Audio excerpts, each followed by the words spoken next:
very good morning, afternoon, and evening to you, depending on wherever you are joining us from. I'd like to welcome you to the first of the dialogue series, Breathe In. The Breathe In dialogues are envisioned as a platform for generating discussions on indoor air quality issues, concerns, and solutions. We will be bringing to you topics under various themes: regulatory convergence, integrated design and technology, monitoring and management, and most importantly, how do we raise awareness and communicate to occupants?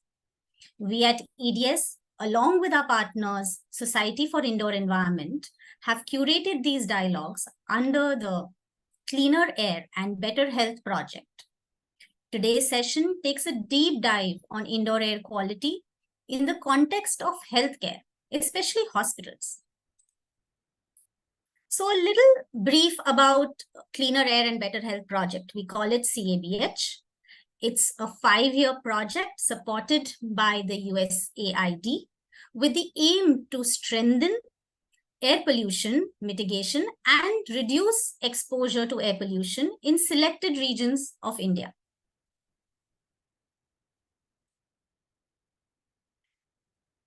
The project is implemented by a consortium led by CEW, and it includes ASAR, Social Impact Advisors, Environmental Design Solutions, Enviro Legal Defense Firm, and Vital Strategies.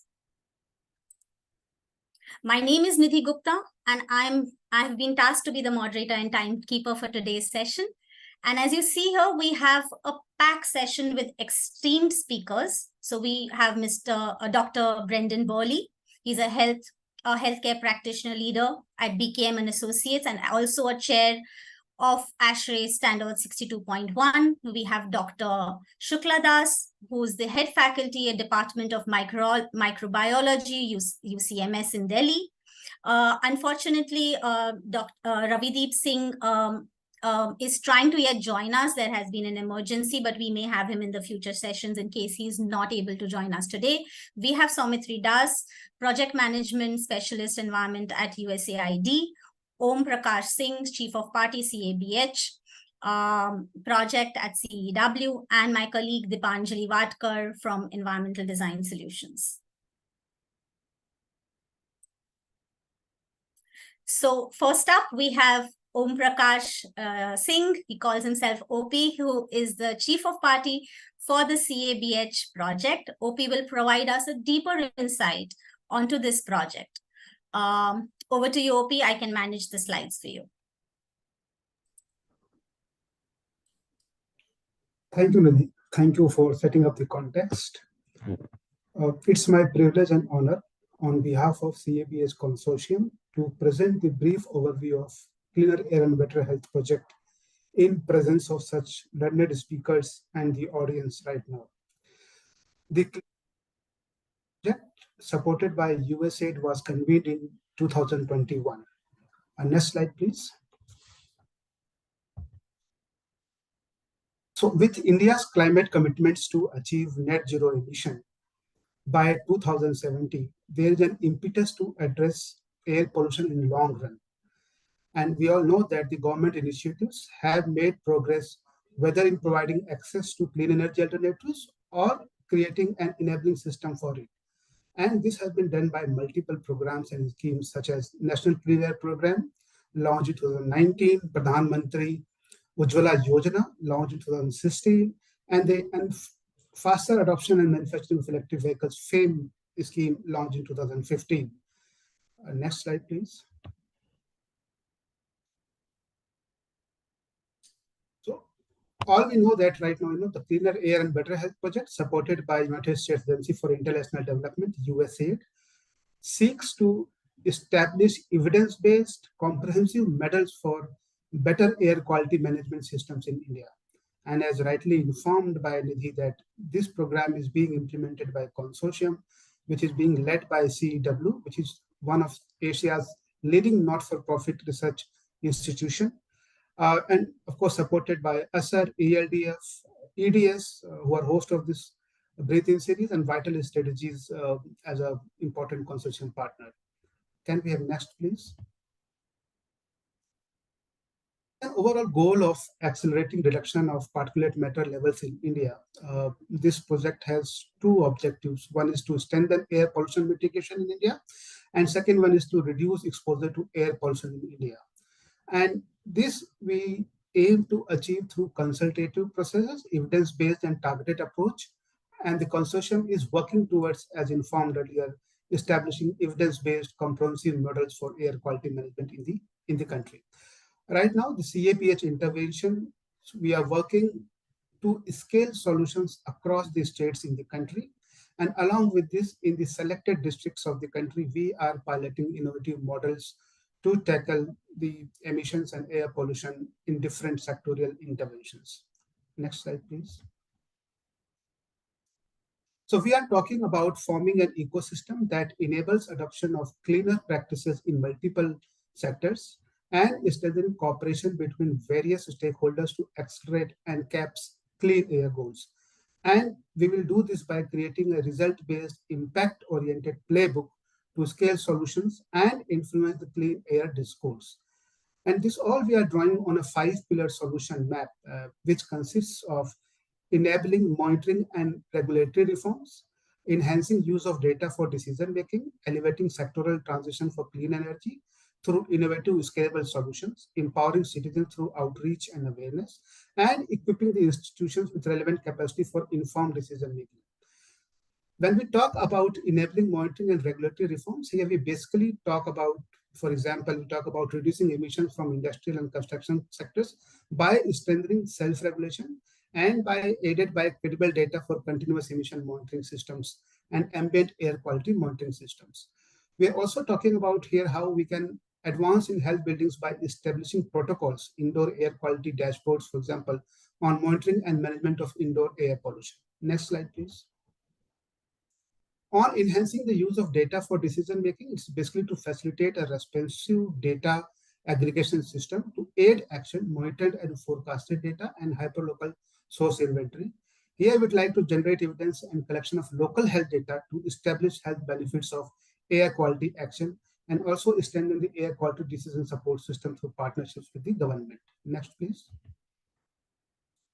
While we talk about elevating sectoral transitions to clean energy through innovative solutions, we basically talk of interventions like improving access to clean cooking fuel, especially by boosting the LPG distribution system in the country. We have been able to conduct the largest LPG distribution survey in the country right now, inducing transition to electric vehicles by building business viability cases, assisting energy transition in MSME industrial clusters by building custom furnaces to aid the transition from coal to natural gas, and of course, promoting innovative tested solutions for large-scale deployment of battery-powered variable winter heatings, green hydrogen cook stoves, and electrified mini tractors for small farms. So these are some of the innovative work that CAPH is right now doing at the ground level. Next slide, please.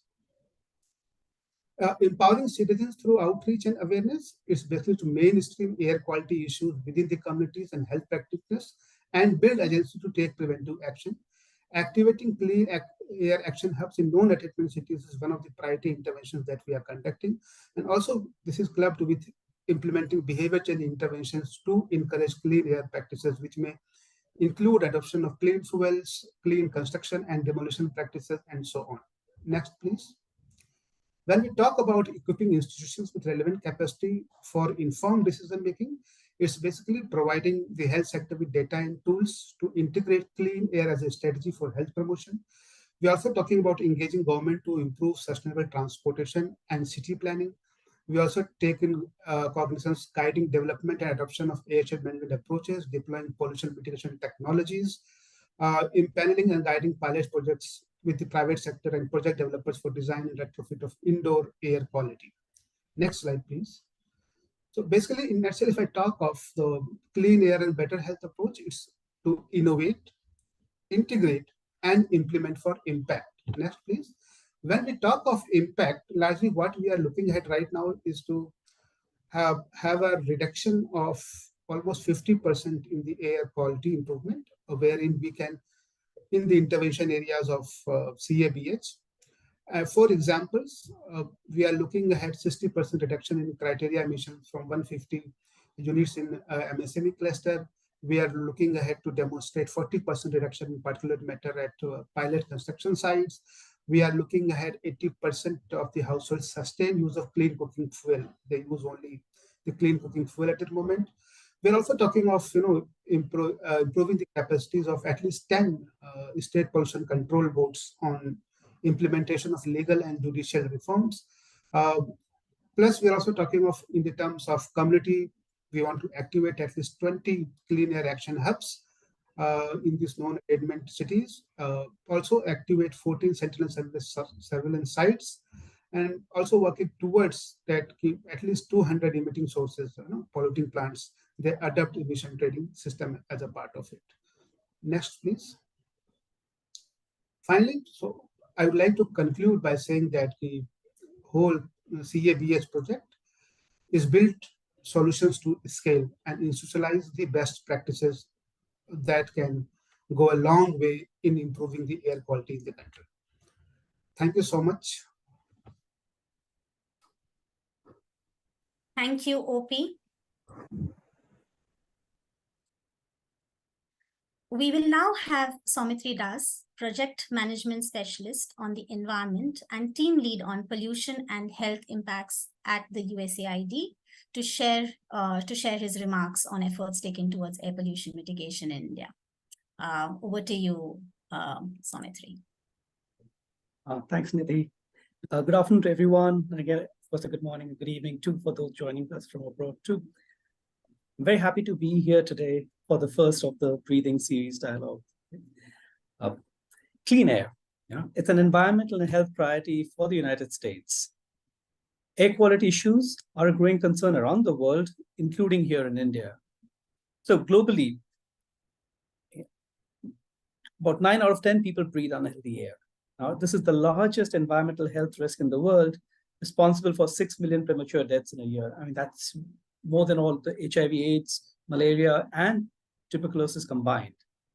So at USAID, we are addressing the multifaceted challenge that air pollution poses, supporting both regulatory reform and broad citizen engagement so that we can achieve the maximum impact for those most affected. Now, USAID's air quality programming aims to mitigate ambient and household air pollution to reduce adverse health impacts, advance climate change mitigation and adaptation, and promote inclusive, sustainable development. In India, USAID is developing local solutions with the government, communities, and the private sector to reduce greenhouse gas emissions and air pollutants, which in turn improves public health, reduces poverty and inequality, and lessens climate change impacts. This Breathing series is, of course, our attempt in that direction, and I look forward to hearing the speakers today and, of course, the discussion that are planned for the dialogue today. Thank you again for being here today. Thank you.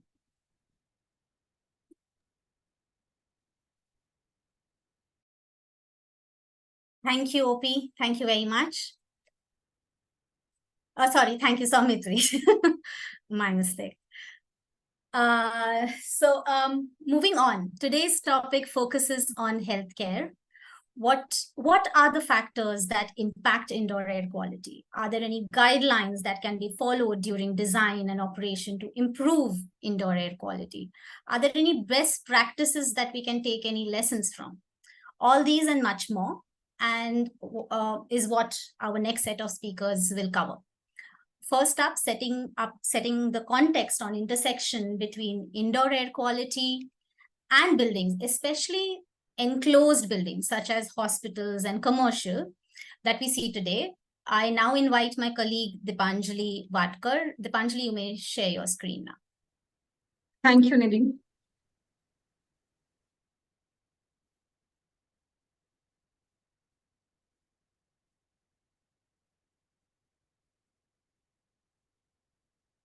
So hope my screen is visible.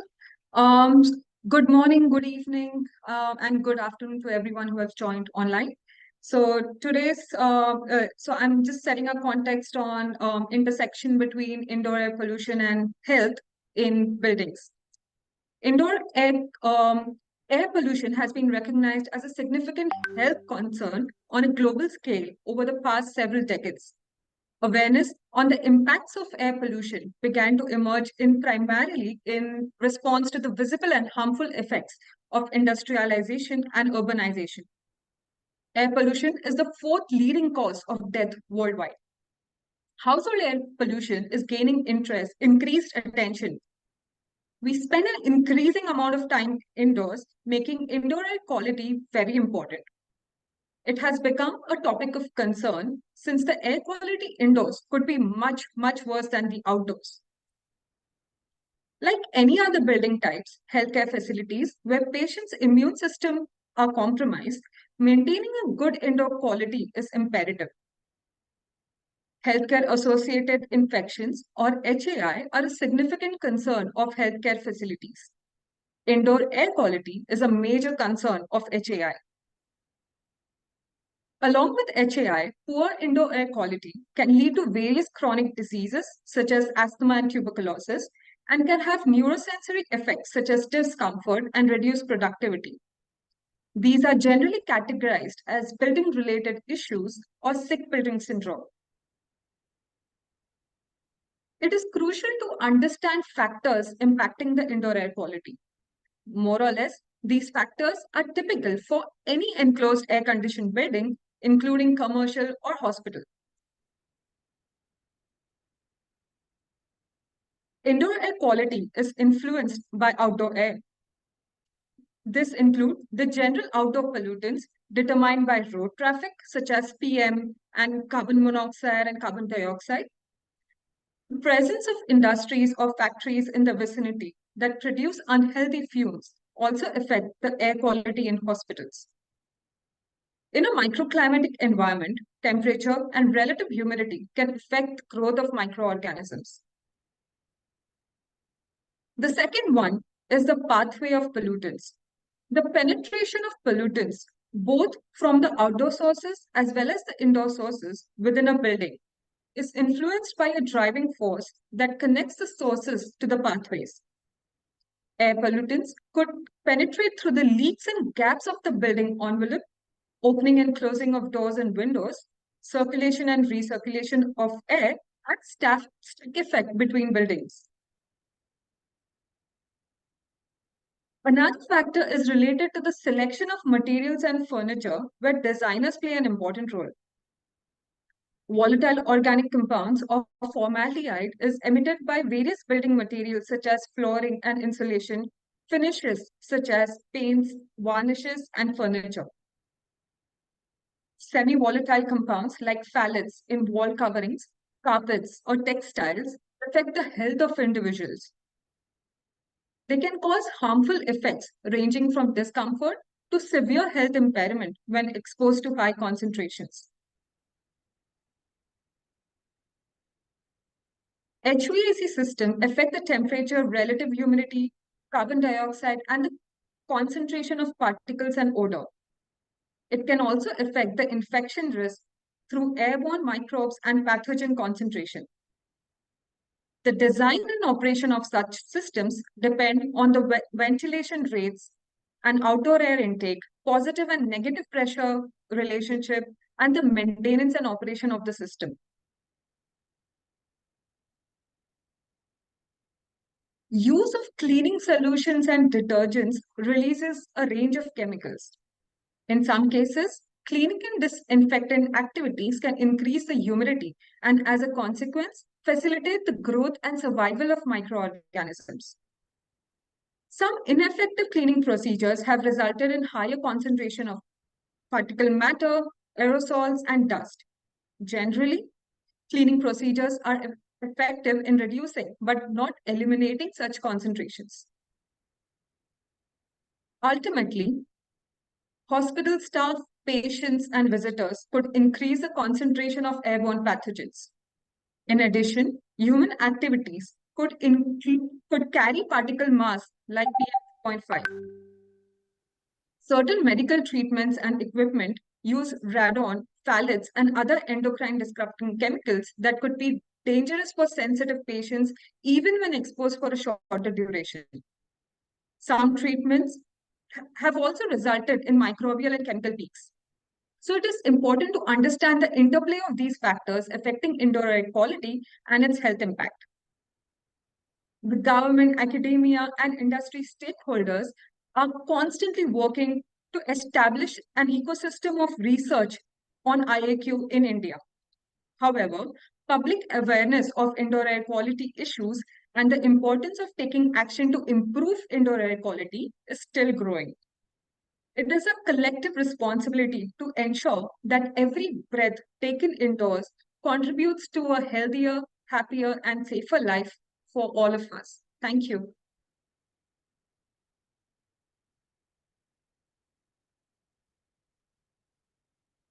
Thank you, Dipanjali. Our next speaker is Dr. Brendan Burley. Brendan is a healthcare practice leader at BKM and Associates. And as I also mentioned, he's a chair of ASHRAE Standard 62.1. And Brendan will be taking us through why is ventilation for healthcare different. So over to you, Brendan. Thank you very much. You may present your slides, yeah? Yes.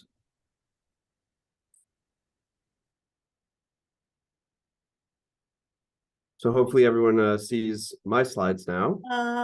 Brendan, I'm looking at the presenter view. Ah, I need to change the screen. Thank you.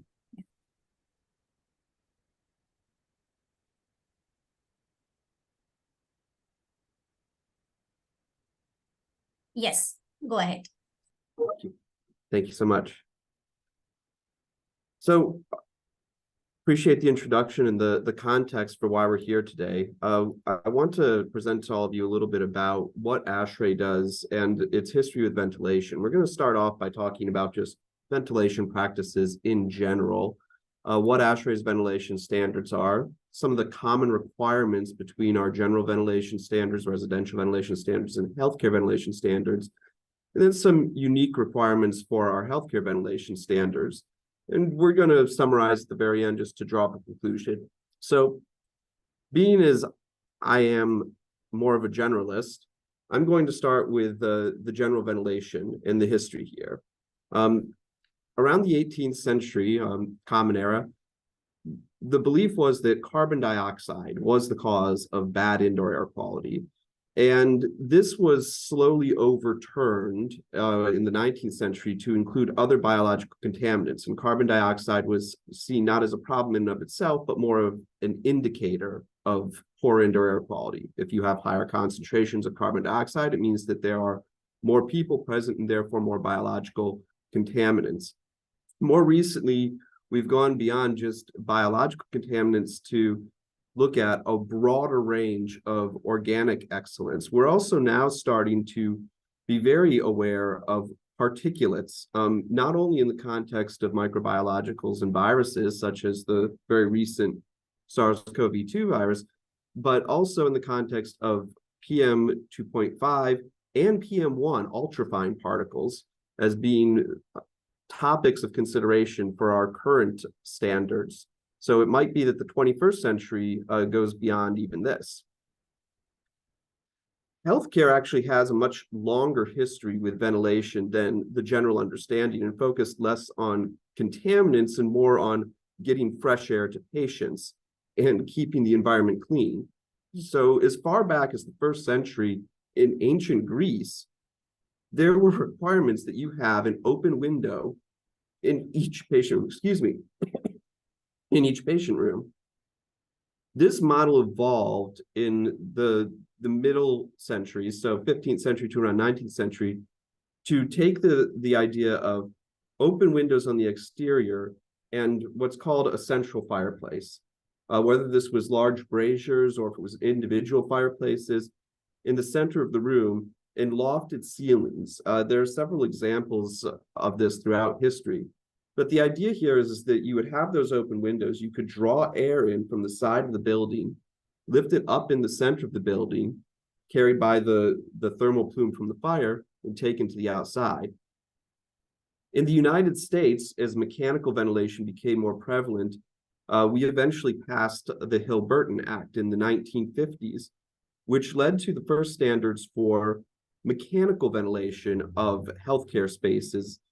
And these were actually interesting because this is where we get a lot of the 2 air changes and 6 air changes traditionally.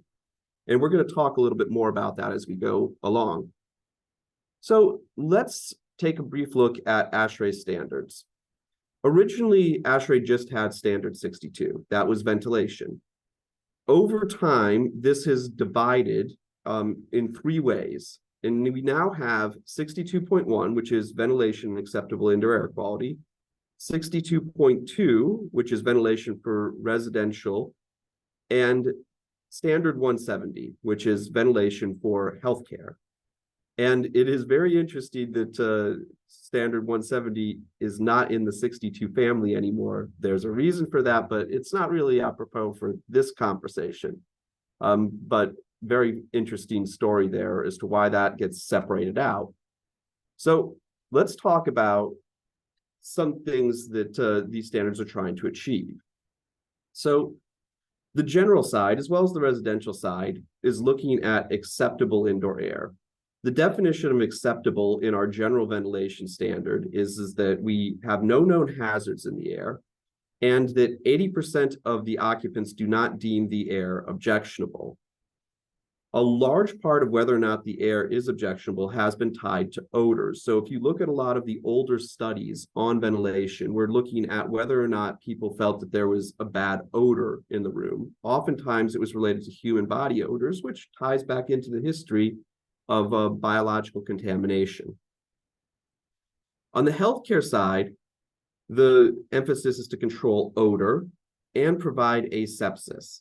And asepsis is very interesting. If there are any medical professionals, I'm sure that they will complain that we are using asepsis incorrectly because it refers to the absence of microbiologicals within a surgical field. The idea here is that the air should be a surgical field in a healthcare facility. In reality, we know that this is not the case. You are not going to achieve no microbiologicals inside your air.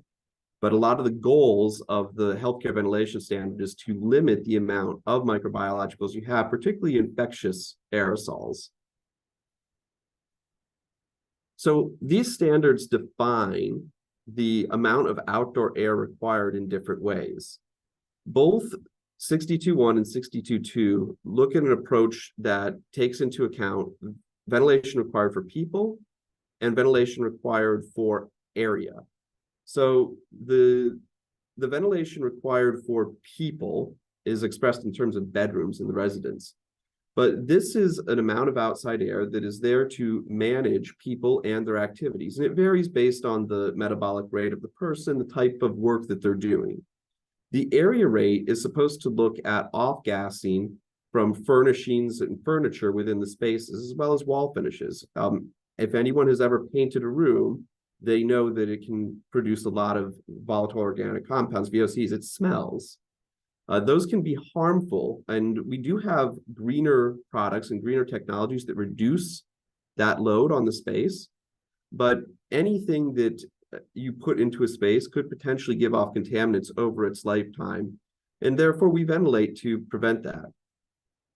In 62.1, we also have system effects. And what this is looking at the air distribution system and giving credit for efficient removal of contaminants from the space or delivering outside air directly to occupants within the breathing zone. So systems like displacement ventilation, where you get fresh air in close to a person early on, and you have contaminated air move out away from the person just through natural air currents, it gives a greater credit. You don't have to condition as much outside air, which is very important from energy savings, versus a mixing system or a system where you just try to transfer air through a door from another room.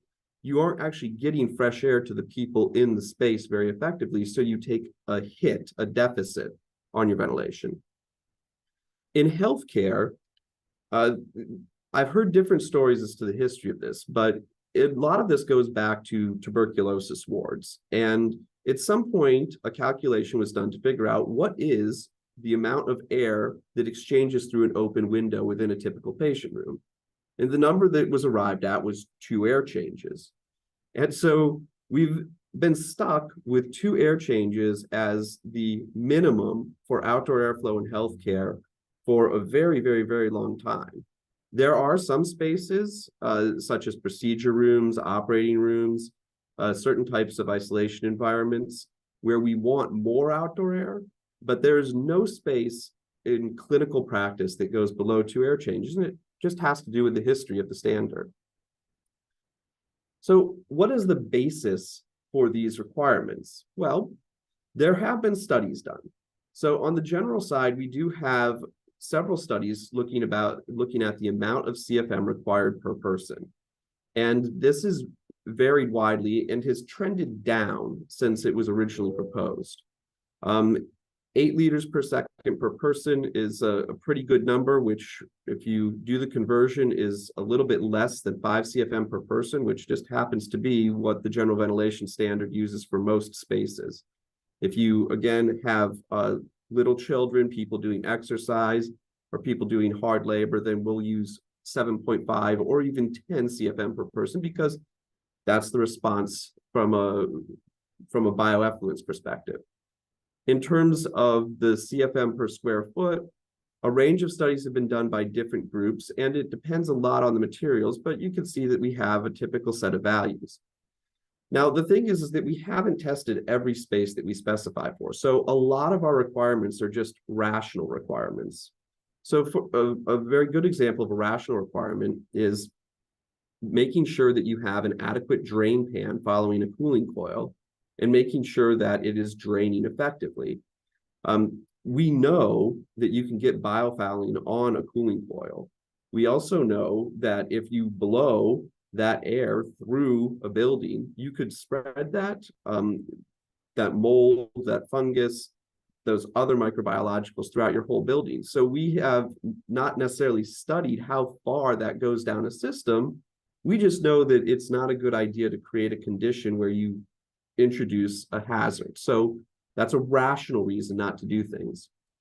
Recently, ASHRAE did a thorough study of all of the requirements within Standard 170 to understand what portion of their requirements were founded in evidence, what portion were rational, which were clinical practices and traditions, and which were unsupported. And as you can see, a lot of the requirements for ventilation in healthcare systems are unsupported by any evidence or a rational reasoning. Doesn't mean that they're invalid. It just shows that there's a lot of tradition here. When you're talking about 2,000 years of ventilation practice, there are a lot of things where people have forgotten why we do them, or it was never written down. But it works, and so we haven't changed it. So let's talk about a few things that are common between these two standards. All of them talk about separation distances, which Deepanjali mentioned as well. We want to make sure that you're not near to a source of contamination. Both these standards talk about filtration, and there's filtration for 2 purposes. One is to protect the equipment and the quality of the air coming into the building. The other is to provide clean air to a space. The latter is more often used in healthcare, whereas the former is used in all standards. And the last common requirement is maintenance. You can design a system that's very good at providing ventilation, but if you don't maintain that system, then you're going to be left with a situation where, well, you don't actually have good ventilation. So a little bit more about separation distances. Some of the key things that the ventilation standards look at, and both standards have the same table, although in healthcare, they want larger distances than for a general building, are exhaust discharges from the building. So this can be relief air from the building. It can be exhaust air from certain spaces. It can be plumbing vents, which is another topic there. It could be generator stacks. It could be furnace stacks. Anything that's going to introduce air pollution needs to be kept away from where you bring fresh air or outdoor air into the building. Another thing that needs to be looked at is vehicle pathways. So anytime you have a parking garage or a major highway nearby to your building, you don't want to be bringing in the odors off the road and the exhaust byproducts, the combustion byproducts from vehicle exhaust into your building.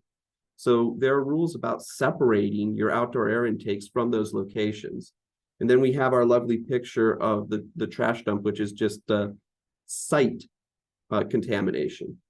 If you know that you have bad conditions nearby in your site, you may want to take additional measures to basically protect yourself against bringing in any contaminated air to the building. What about contaminated air that's already in the building?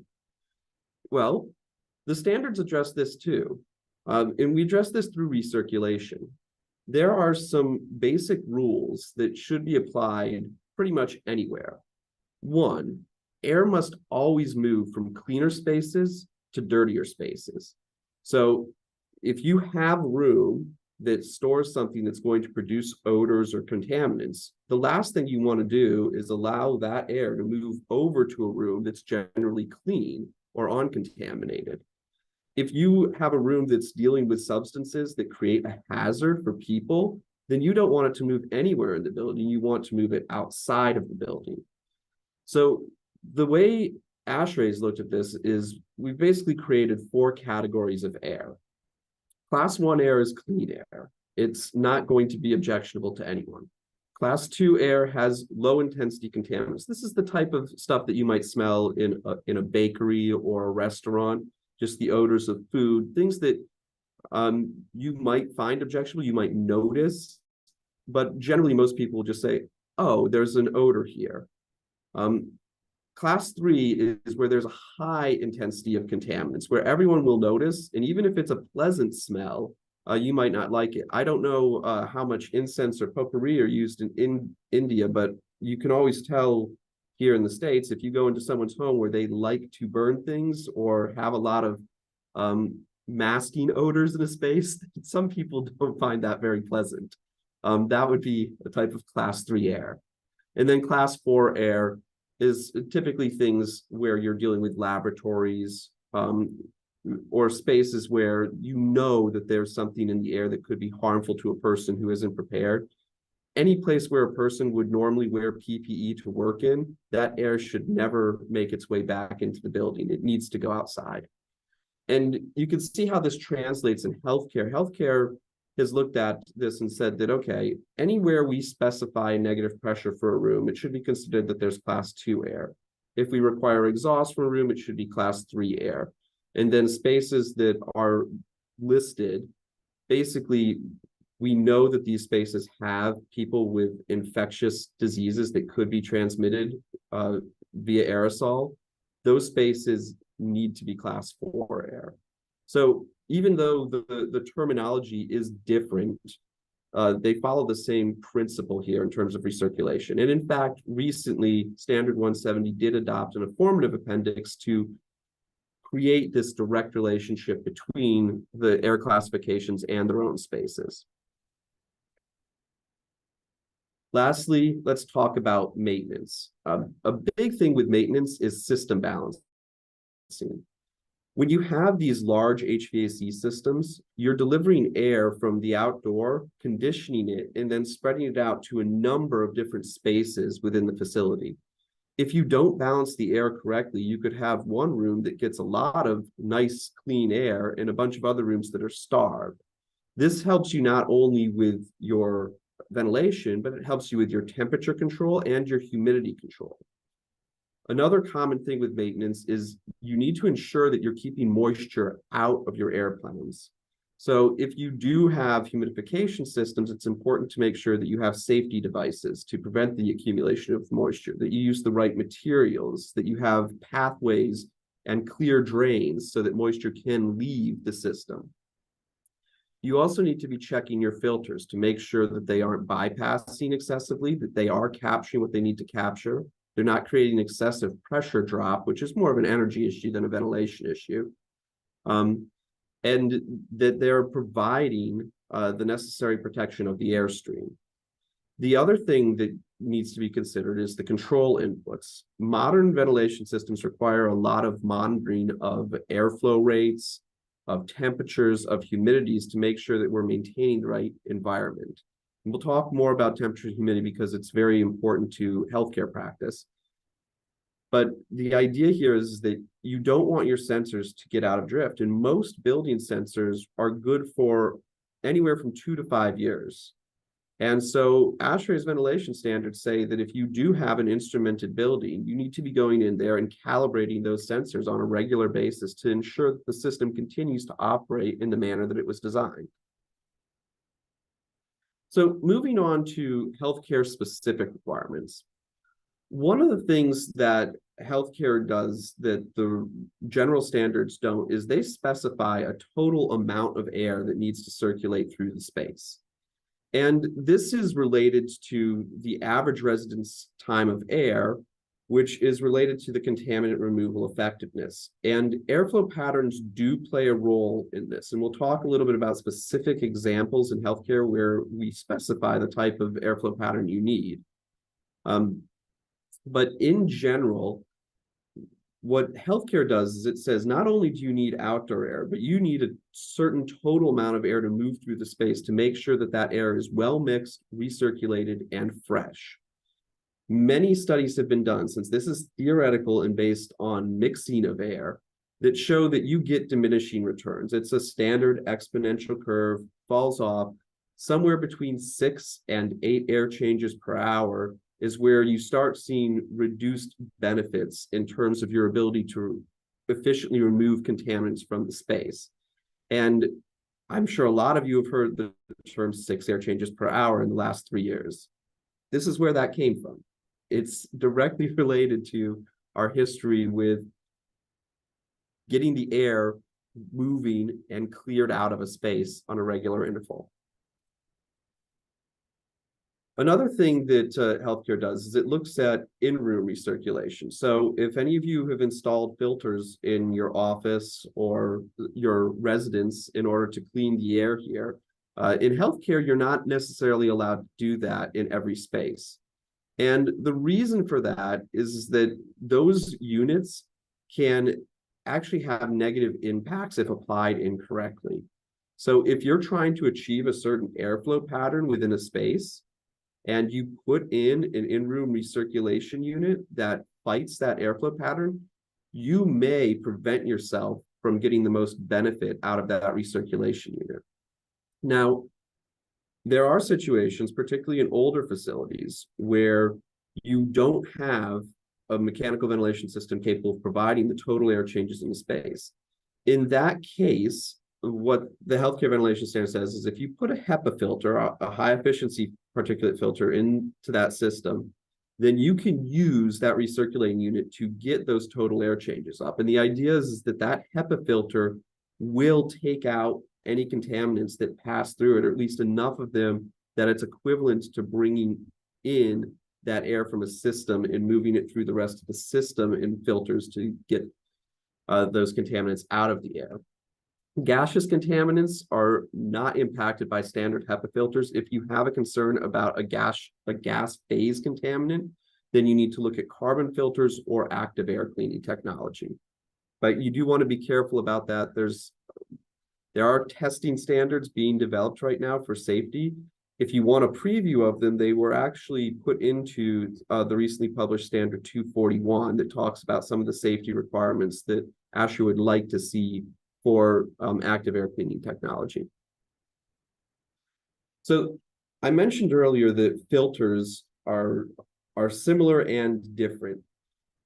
The way that they're different in healthcare is that if you have a high efficiency filter, which the healthcare standard is considered MERV 14 and higher. MERV is ASHRAE's filter rating standard. Many of you might be familiar with ISO standards.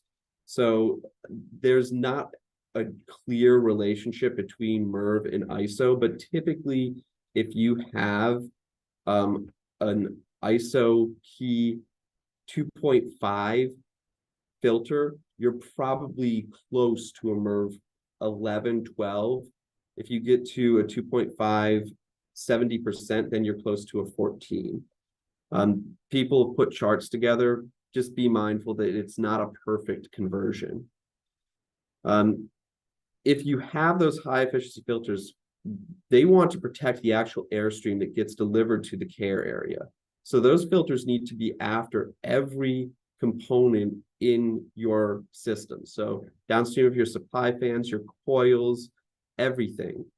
You want to make sure that the last thing that air sees before it enters into the space is the filter. If you have a lower efficiency filter, then the idea is that this is mostly there to protect the equipment and to minimize the amount of other things that recirculate through the air, microbiologicals. So you can put those anywhere you want in the system. They don't have to be up front. They could be at the back with the MERV 14, but the general ventilation standard is going to want you to have a minimum filter in front of all of your wetted coils so that you don't get that biological growth that we talked about. So another thing that healthcare does that's not required, well, I shouldn't say not required in the general standard, but not is emphasized, is pressurization. We mentioned that the idea is that you want air to move from cleaner spaces to dirtier spaces. In healthcare, spaces that are designated as clean, they have to be positively pressurized. So what that means is that they need to promote outward airflow. So you're pushing that clean air out of that space into the rest of the building. What that does is it prevents dirty air from moving back into the space. And you can see the types of spaces where we like to see positive pressure. Spaces that are known to be dirty, have dirty air, we want those negatively pressurized. So we want them to actually draw in air from the surrounding spaces. And the reason for that is that we want to keep the bad stuff inside so that it can be moved to the outside of the building. Now, you do get into situations quite frequently where you may have two positive spaces next to each other or two negative spaces next to each other. And a decision has to be made about which direction you need to go. So a common example that comes up in the United States is if you have a central processing or a central sterile supply for your operating rooms, the requirements right now are that the operating room be the most clean space. The problem is when a procedure is happening, you are actually creating contamination within that operating room. And that can move out to your sterile core, which can lead to a spread of infections. And there are institutions that have basically told their HJ, we have years of data showing that if you positively pressurize that sterile core area and let that clean supply move into the operating room, that you get fewer infections. And they're allowed to continue to operate in that manner. So this is always a very good discussion to have with your clinicians. I realize I'm a little short on time. I have a few more slides to go, so I might pick up the pace here a little bit. Diffuser types. This is something that healthcare does as well. We want certain diffusers to be used in certain areas. There's a definite bias towards overhead mixing systems, the exception being operating rooms and burn units where we want to see more of a laminar flow, or in older designed operating rooms, you can get an air curtain effect where you put linear diffusers around the edge of your sterile field. The reason why we want this is because we want to create certain motions within the rooms. Displacement, as I mentioned earlier, is acceptable in patient rooms. You want to be careful about its application elsewhere in the facility, though. Specific to operating rooms, we want to make sure that there's coverage over the sterile field. So we specify that you have to cover 70% of the operating table with a low velocity air. We also want our returns low into the outside. And the reason for this is we want to create a plug flow over the table. Anything that's under that table will be clean and be kept clean by the air. Because we're using non-aspirating type diffusers, we don't get a lot of induction from the recirculation regions in the room. The clean air sweeps down over the operating field, moves to the edge of the room, and clears out. Another place where we look at specific placement of air devices is in airborne infection isolation rooms. In this case, we want the exhaust to be near the head of the patient bed because that's where the coughs are generated. And in rooms that didn't have this during COVID, some institutions developed these ventilated headboards that they would tie into their exhaust systems, where they would just put a hood over top of the bed to achieve the same effect. The idea here is that you want to capture those coughs, that biological exhalant as close to the source as possible, so it doesn't actually mix in with the rest of the room. The other thing that happens is we put the supply diffuser near to the door, so it creates that somewhat buffer region right there at the door in terms of a local positive pressure, while the overall room is negative, drawing air in from the outside. A couple other areas that are unique. Pharmacies, we don't specify pharmacy ventilation. And the reason is because that countries' pharmacopoeia standards usually dictate what's required in these spaces. So in the United States, this is USP. India may follow a different standard. There's other very large standards are the Japanese pharmacopoeia standard and the European pharmacopoeia standard. I apologize, but I do not know what India's pharmacopoeia standard is. I'm sure one of the other panelists could fill me in. Sterile processing is another item that gets looked at closely in healthcare. And this is related to where we clean and process the medical instruments. We reference standards, Association of Advancement for Medical Instrumentation. And this is somewhat of a circular situation because they look to us to specify the ventilation. And then when they specify the ventilation, we look to them. So we're kind of chasing each other's tail in terms of what goes on in these environments. But the general idea still holds. Keep the clean spaces clean. Keep air from moving out of dirty spaces.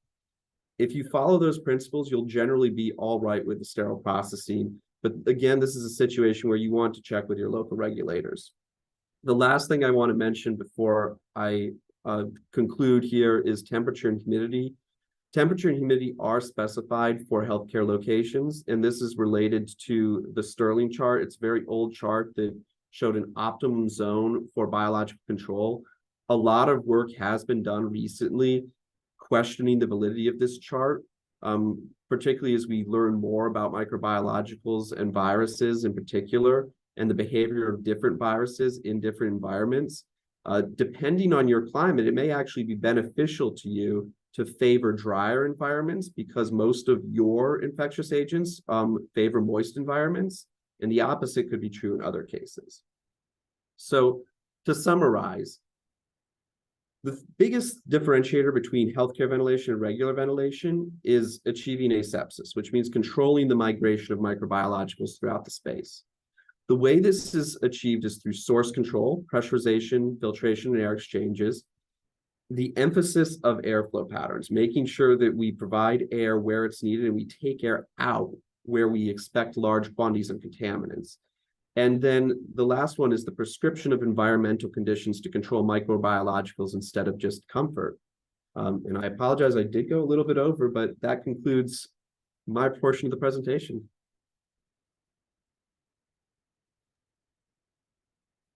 Thank you, Brendan. I'd request everybody to please pose their questions to Brendan over the Q&A. I think, Brendan, there are already one or two questions for you. Now we'll have Dr. Shukla Das, the head faculty department of microbiology at the UCMS. Her work is focused on immunology, and she'll be providing an insight into biological contaminants, mitigation strategies. Over to you, Dr. Shukla Das. You can share your screen.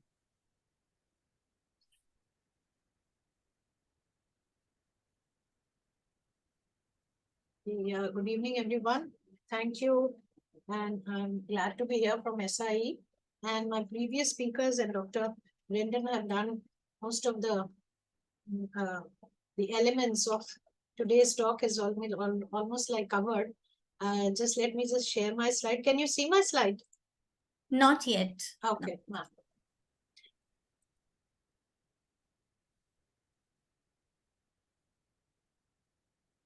We can see your screen.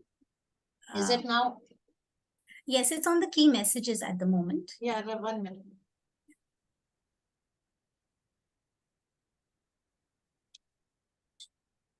Okay, so yeah, that's it. Now can you see?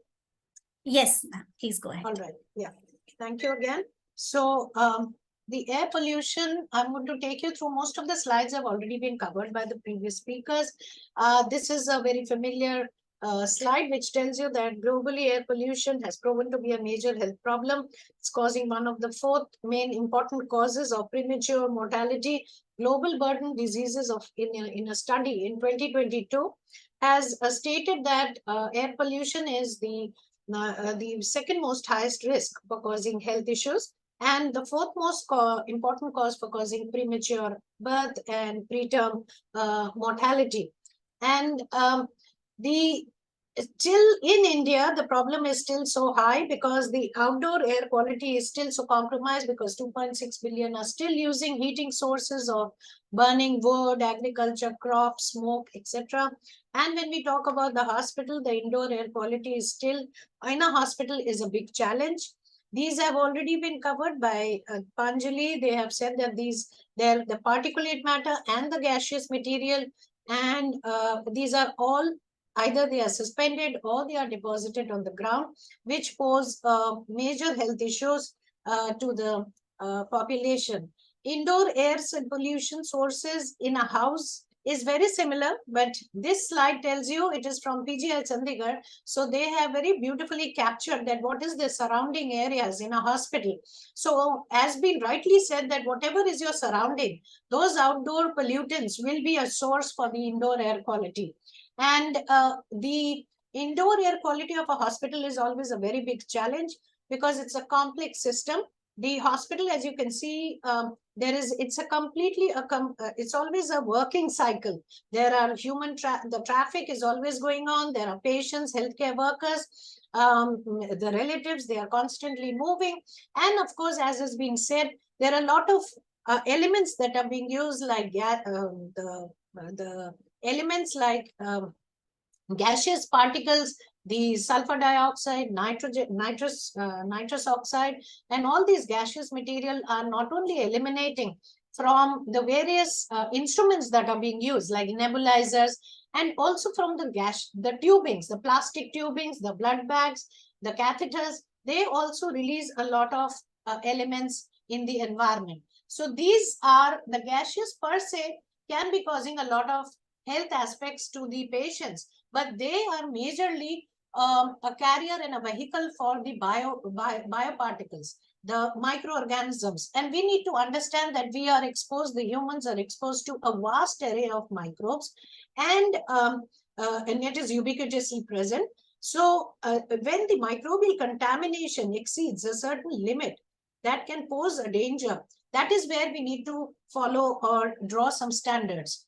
So the sources of bioaerosols, as we know that there can be primary bioaerosols or secondary. The secondary are the end products. So these can be the volatile organic compounds or the endotoxin, the mycotoxin, or their damaged nucleic acid proteins and cell membrane.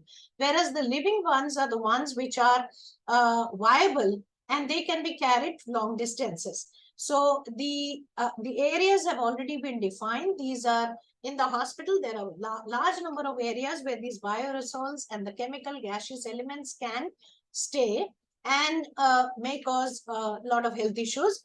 Indoor air supply in the hospital, there are complex instruments that are being used like nebulizers, bronchoscopies, then humidifiers and HVAC system. These are very saddened to say that disheartening to know this, that most of our tertiary care hospitals do not have any standards that are being followed. Until and unless a repair is required, the systems are not cleaned up, or there is no regular system for checking these systems, whether the air current is flowing or whether the AC system is working or not, or the heating system is working. So they are actually harboring and are reservoirs of lot of microbes, not only bacteria but viruses and fungi. So the sizes of the bacteria can range from 1 to 10 micrometer. Viruses are even smaller. The healthcare hospital sources, other than these, we were wondering whether even the tubings, the plastic tubings, the nasal cannulas, These can also be a source of phthalates and glutaraldehyde, formaldehyde. These are emitted from the disinfectants and the sterilants that are being used in the hospital for cleaning the areas and cleaning the rooms and floor, etc. So of the biological bioaerosols, the most dangerous particulate matter that we look for are the ones which can travel long distances. So the distance, the substances, the particulate matter can range from 1 micron, 0.2 micron or 0.1 micron to 10 micrometers. So the ones which are lighter remain suspended, and of those material, of those bioaerosols, Legionella, E. coli, Pseudomonas, these are a few bacterial infection that may harbor and they may stay in the hospital environment and cause infections. And these are the bugs which are now causing multi-drug resistance bugs, and these drug-resistant bacteria can cause hospital-associated outbreaks, and which is now one of the major problems in globally as well as in India. WHO has said that a microbial load in a workplace should be less than 1,000 colony forming unit, and the PM 2.5, if it is more than 10 G per cubic meter of volume of air, it is considered to be a high risk. Well, the air quality index is that is what the Central Pollution Board, they usually monitor. It is calculated for 5 air pollutants for a Clean Air Act. So this, I'm not talking to going into the details. So they have divided into the index, whether 0 to 50 or 51 to 100, depending upon the these pollutants that are calculated, the particulate, ozone level, carbon monoxide, sulfur dioxide, and nitrogen dioxide. Accordingly, these are being monitored in the outdoor air.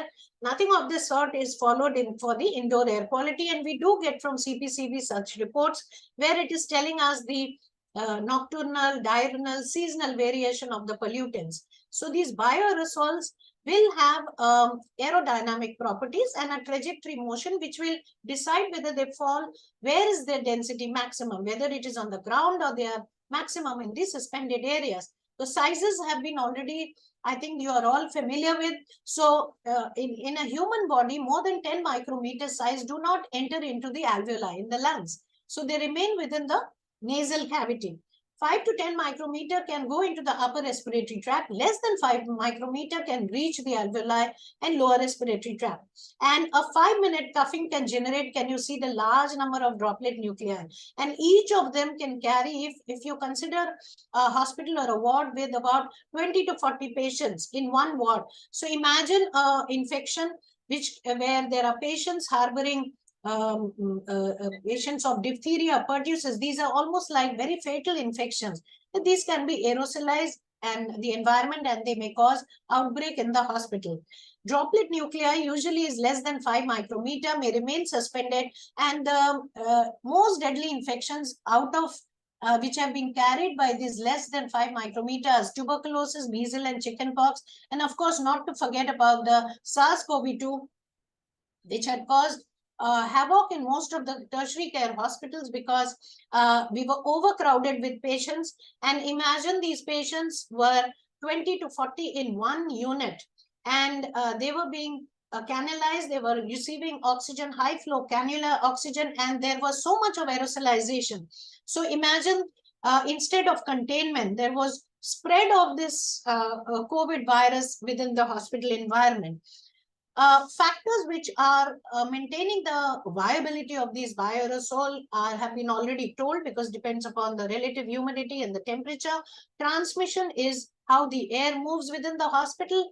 Survival is at various temperatures, and the viruses are unique because once they get encapsulated in a droplet nuclei within a hygroscopic molecule, they may stay viable for a very long time. There are various microorganisms. This list is, you may just get overwhelmed by looking at these. These are the most deadliest and one of the containment level 4 pathogens that if such kind of bioaerosols are released or are present in the hospital environment, then definitely you will be anticipating an outbreak in with these infections. Now, bioaerosols in an animal environment is also very important. They are a big source. So if you have a cattle or a shed, and animal husbandry around a hospital environment, then these can also produce a lot of outdoor contamination, which may have entry into the indoor air, maybe a cause of indoor air pollution. This is just a list telling you the fungi, viruses, and bacteria. Fungi is one of the, again, one of WHO is now listed our priority list, that now maybe after a major pandemic of viruses, beware, the population has to be now looking for a viral attack, by a fungal attack in near future, because the fungus is something which we ignore, and they reside in most of these humid atmosphere in these AC ducts. And usually the ACs are not cleaned during winters. And when you do an air spore count after the winters, you will find that they are million. The count is so high from these AC ducts. These are the list of pathogens. I think I'll not go into this. This is the priority list which I'm trying to show, where WHO has categorized these fungi, and they are all having aerial transmission. And this slide tells you that imagine in 5 micrometer size of an aerosol, the viral copies can range from just number 10 to hundreds and thousands of viral copies in one aerosol molecule of 5 micrometer size. So right from influenza, if there is an outbreak or there is an index case, immediate isolation. And what we have just heard from the previous speaker, we really require good ventilation and pressure units in hospitals, where such immediate isolations of deadly fungi or viral infections, if we encounter, they can be isolated immediately. And not to forget that these agents can become bioterrorism agents as well. So the effects are health as well as social and economic impact. The bioaerosols not only has been listed by Dipanjali, not only causes infectious as well as non-infectious. Non-infectious are, they may cause allergic bronchitis. They may not directly be responsible for causing any infection within the human body, but their byproducts or the toxins that has been released may cause allergic manifestation. So this is how the lung infection is caused. And imagine a person who is coughing releases so many droplet nuclei. The rest of the agents these are taken from documented literature, where it tells you right from CNS to CVS to GIT system, and any of the anatomical sites, even premature birth and pregnancy related complications are associated with air pollution. Social impact and economic impact has already been touched upon.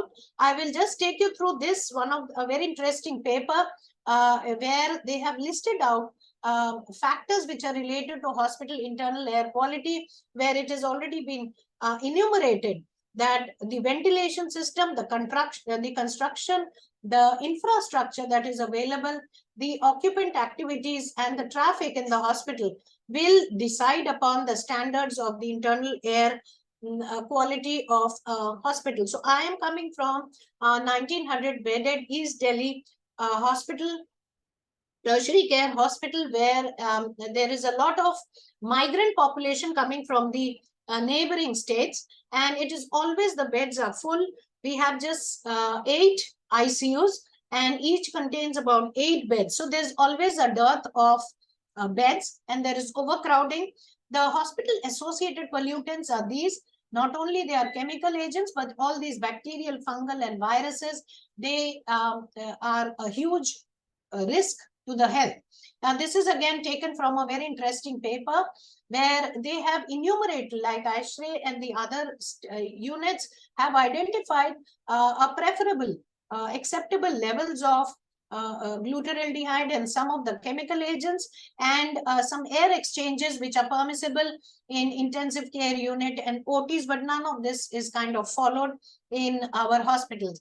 The sampling techniques have to be again standardized, which will tell you, because what data that we collect will be the basis of our standards. If we lay down today in India, we must have our own standards, and for that we require most of the hospitals to collect data, so that the cutoff values for which the bioaerosol cutoff value of the PM 2.5 or 10 will tell us that beyond this is a dangerous danger to the hospital environment. Dr. Shukla, if I may ask you to please Yeah. summarize. Yeah. Yeah, I'm on my last few slides. So Thank so this is how we take either a passive sampling or we do active sampling, and we are doing a passive sampling in our hospitals. And control strategies has already been identified, but we are not following these. We require a ventilation system, a unidirectional flow, and a configuration which will be suitable to mitigate all these problems which we face. Okay, I'll just tell you, take you through my, this is one of the NABH standards which are followed in India, and we have modular OTs where they have laid down standards for OTs where air exchanges per hour should be a minimum of 20, or, these are NABH standards, and these boards are being followed by a lot of hospitals. So this is what we need to follow, or there are better standards which is applicable to tertiary care hospitals. And this is what our study when we did an indoor air sampling. So these are the outdoor colonies that we have around our hospitals. The settle plate contained so much of bacterial contents and fungus. We did a small study on the allergic fungal sinusitis, and we found that there was a dysregulated immune dysregulation in these patients. We did flow cytometer, and the kind of even the histopathology showed that there has been allergic changes in these patients. So definitely it is a big problem. And not only ABPA, lung cancers, these are a big problem.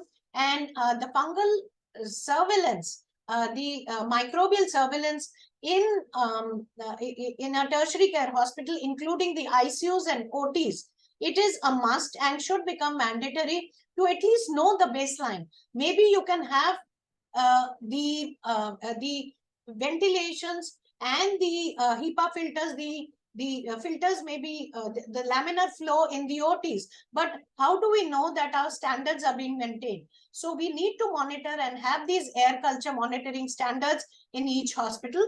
This is a picture of the mucormycosis, which was an outbreak during our COVID period, and we had 800 cases, and the hospital was flooded with mucor patients, and there was a high mortality. So last slide, my key message is that implementation of IAQ standards and guidelines in India is definitely required. There should be mandatory regulatory body for surveillance of IAQ in hospitals to monitor health-associated risk factors and mitigation strategies. We have OTs which are working round the clock, and we have 4 hours to 8 hours surgeries which are happening, and we are maintaining these standards only by doing a settle plate method, which probably is not good enough to, to lay down standards for in a big hospital like us. So thank you. I'm sorry for taking more time. I know, Dr. Shukla, you have a lot to say. So, but Thank you thank so you much. very much for your presentation and and also bringing the biology in the indoor air quality and, relating it with respect to, understanding the first, what Brendan spoke about, how ventilation is important, and especially realizing these are class 4 contaminants, biological contaminants. So it's very interesting to see, you bringing that in. Any questions for Dr. Shukla Das can be put in the Q&A.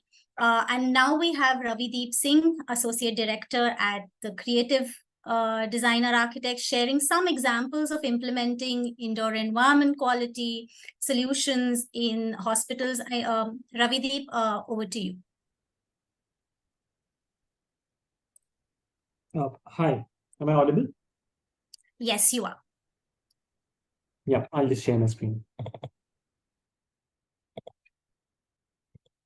Yeah. Is the screen visible? Yes, please go ahead. Yeah. All right. Thank you so much for having me. So as a part of my agenda on healthcare design today, I guess a significant part of the technicalities pertaining to healthcare environments and different departments have been very comprehensively covered.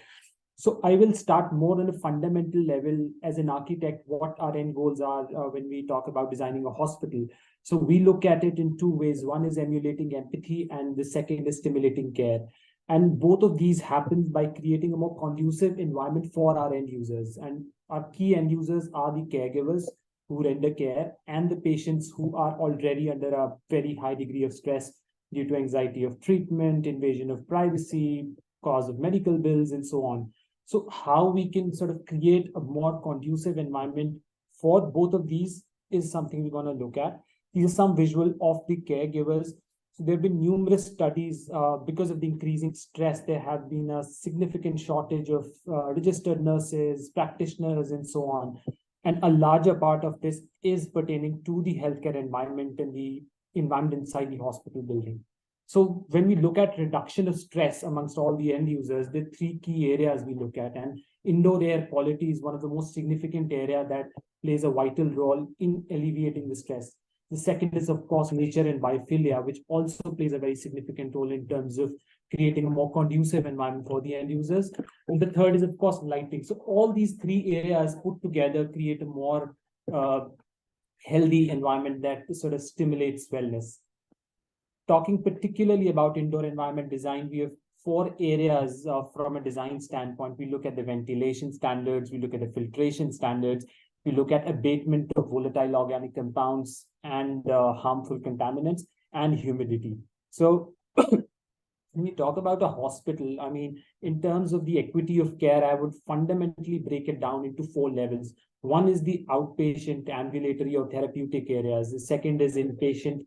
Third would be critical care, and fourth would be surgery. Now, the equity of care and the degree of, I would say, filtration, ventilation, the humidity, and the monitoring would significantly increase in all these 4 areas, with the ambulatory being the minimum and the surgery requiring the highest standards of all of these. In terms of abatement of indoor contaminants, we look at abatement of volatile organic compounds, polycyclic aromatic hydrocarbons, microbial pathogens, particularly carbon monoxide, nitrogen dioxide, ozone, particulate matter, and sulfur dioxide. In terms of air filtration, we look at particularly 2 types of filtration. One is the carbon filtration, which is to remove larger particles. And then we look at media filters, which is particularly for smaller particles. And then in terms of ducts, which happened significantly after COVID, we look at ultraviolet, UVGI, and photocatalytic oxidation. In terms of ventilation, we have the ASHRAE 55 and 170. And the air changes would vary, I would say, from in an outpatient area to 2 air exchanges to, I would say, 20 air exchanges inside an operation theater. Humidity, again, plays, I think this was discussed previously, plays a very important role, particularly in healthcare environments. There have been significant studies that talk about burn patients. If the humidity is increased from, say, 60 to 80%, it adds significantly to the recovery rates. So all these areas put together create a more conducive environment for the patients. Now, this is a typical inpatient floor layout, which generally contributes to about 50–60% of the hospital area. Now, I would break it down into 3 areas. One is the core patient area where the patient resides. The second is the nursing station, staff support, and all these store areas. And the third would be the extremely clean or dirty areas like the toilets, the soiled areas. Now, I think Brendan had spoken about the ASHRAE standards of the number of air exchanges and the MERV rating and so on. So I've just put it down in terms of patient rooms would require 6 air changes, relative humidity of about 60%. When it comes to nurse stations or supporting areas, we look at about 2 air changes, the relative humidity of about 60%. But when you talk about toilets or more soiled areas, we look at an air exchanges of at least 10. So this is a more detailed layout of a single room where these metrics are followed. And this is just a visual just to understand, apart from the technicalities, a larger view window makes a lot of difference in terms of the indoor air quality. So there is a school of thought wherein toilets are placed on the outside, which is called the outboard patient room, compromising the amount of natural light and the daylight that penetrates inside. Now, there have been a lot of evidence-based studies that talk about daylight penetration, which is a sort of a UV penetration inside, and that enhances the quality of indoor air significantly, apart from helping the patient from a circadian perspective. Now, from an architecture perspective, I would walk you through 2 case studies. So one case study is of a hospital wherein the real estate allowed us to have a courtyard and green spaces. And the second one would be where there is no possibility and how we can create more green spaces for the patients. So we carved out a large central courtyard on the inside, as well as carved out green areas on the facade, which could function as respite areas for the patient and the relatives. Second, in terms of maximizing the daylight, we created canted windows so that the daylight penetration inside the room is significantly enhanced. This is what the outer facade looks like. So these are the green areas. And then we created a central atrium. So this is a functional diagram of the hospital wherein you have the central courtyard and there's a circular ambulatory corridor all along the courtyard connecting different departments. Now, from a patient standpoint, when I am circulating around this courtyard, I see the greenery each time I'm commuting between departments, which makes a lot of positive psychological impact on the patient experience. So this is a visual of the courtyard. Now, in terms of ventilating the courtyard and talking about the indoor air quality, we covered the courtyard at the 3rd floor level, creating a sort of a triple height space. And through displacement ventilation, we ventilated the lower floors where the maximum human activity would happen so that the hot air rises. And this would help in terms of both air filtration, airflow, and thermal comfort. This is a typical layout of the corridor around green open areas with lots of natural light flowing in. Similarly for the inpatient floors. Now, this is a second case study wherein there's a tight-fitting urban hospital with absolutely no space to create a courtyard or a green space. What we did here was we carved out green spaces on the upper floors, which would serve as respite areas for the patient and the staff.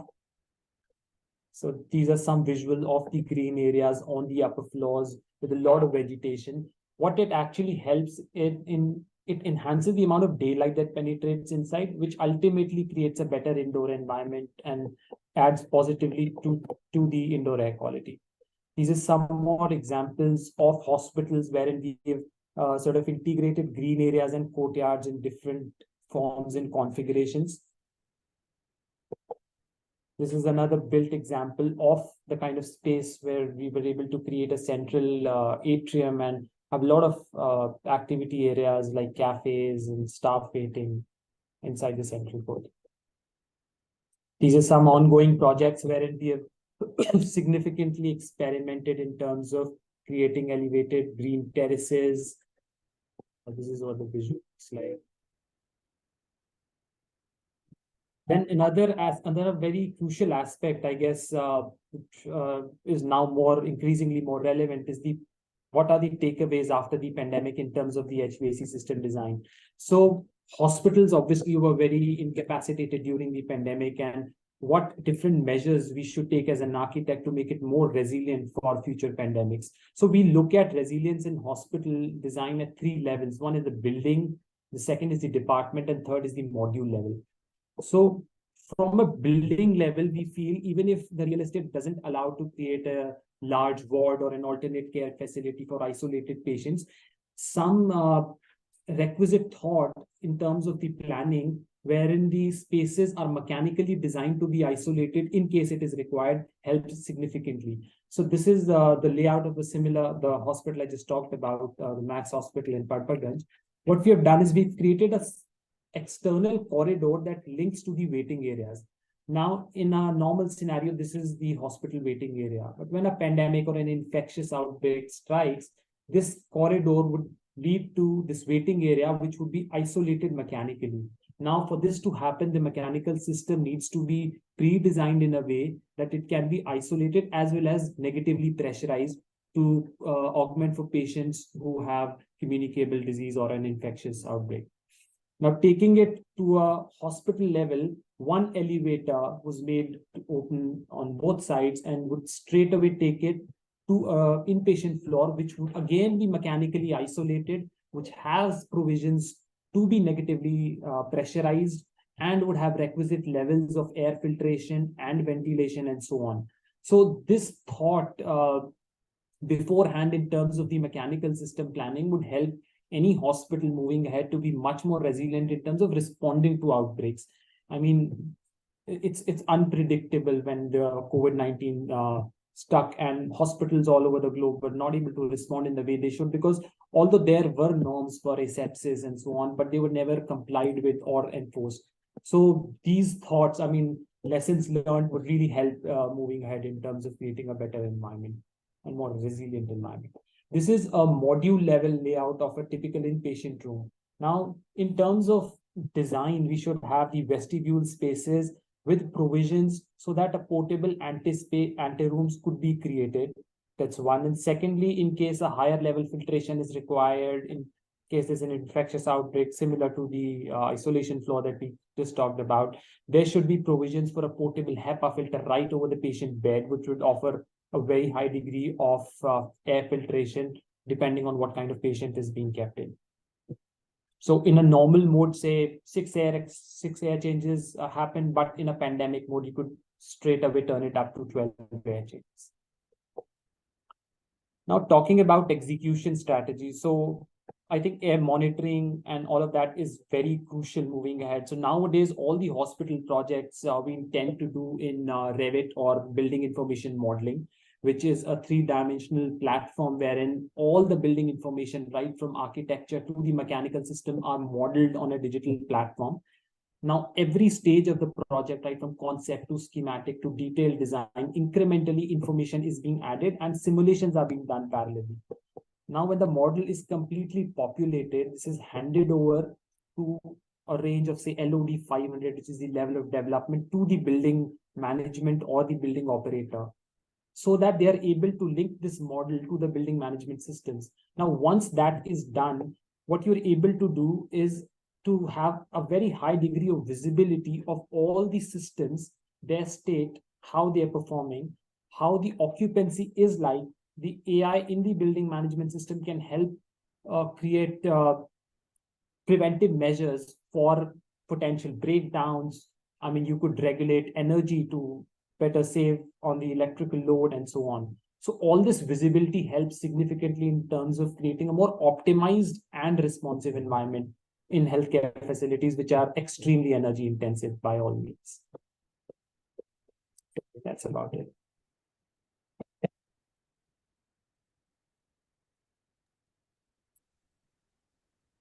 Thank you, Ravideep. Thank you very much for your presentation. I'd like to thank all the speakers today for sharing their insights. Any questions, please post them. Considering the paucity of time, I'm going to defer the Q&A for now, but any questions that come up, we will share them with you and you can respond back to us. Our team will be collecting them and getting back to you. Next up, we have on October 11th, we have our next dialogue where we will be discussing the need of an IAQ metric, standards that are available today, and the measurements for IAQ. The link will be provided in the chat box for you to register. And a very big thank you to all participants as well for joining us today. Thank you.